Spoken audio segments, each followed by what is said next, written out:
Rahul Talukdar sends in a question which comes on Facebook. Now, he wants to know if occupation certificate is applicable to a home constructed on a personally owned plot of land. That's an original question. What would you say, Avikshit? So, Rahul, the plot of land doesn't decide whether you need a OC or not. So, most of the buildings in Bombay, in fact, quite a few of the buildings are actually constructed in private lands. It's basically the intention that you construct the building that decides whether you want a OC or not. If you're using it for a commercial purpose, like if you're making a building in a personal land and then you're selling it out to the public at large, then you anyways are getting hit by all the DCR regulations that's there. Having said that, I don't know which jurisdiction you are talking about, but generally it depends on the municipal jurisdiction. And in today's world in India, almost every municipal jurisdiction requires you to obtain a OC, whether private, public, whatever consumption the building is for. Also, Avikshit, here I think the question also is that if I own a plot of land and I build a home on it for my own personal use, then do I require an OC? You still do, because Kavita, even if it is a personal property, you still have to get your plan sanctioned. As in, we can't do random construction by ourselves because it's my own property. So you have a set of sanction plan, and the fact that an OC is given to you is justifying the fact that the construction was done in accordance with the plans that were sanctioned, and that's why you require an OC. In fact, Avikshit, let's take this opportunity to also, kind of explain, if you could just elaborate on what exactly the OC means, and technically, why is it that an OC is so essential before you choose to move into that house? Okay, so having said that, there was a recent judgment, I think a month back, there was a judgment that was issued by the Bombay High Court. And there again, the High Court has reiterated very clearly that occupation certificate is essence before any person occupies a building. And we've seen what has happened in previous issues, like cases like Campa Cola, where people have suffered because there were no OCs available at that time. So basically what happens, the OC is nothing but a certification from the government where it says that the building has been constructed as per the plans that were sanctioned.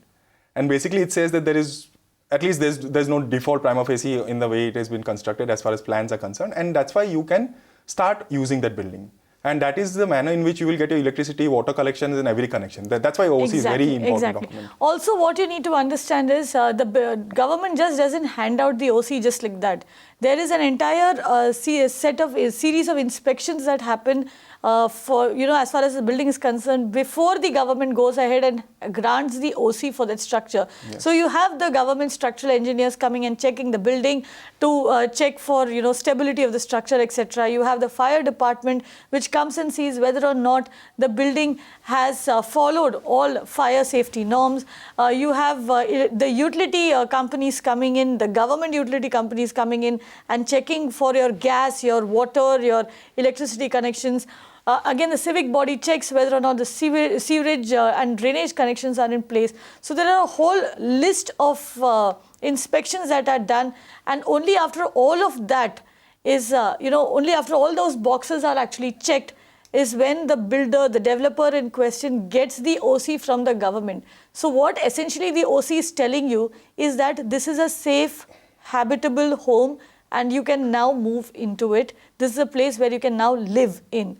And that is the reason why the OC is so important, and why the government also says that you should not move into a house unless you get the occupancy certificate for that particular home.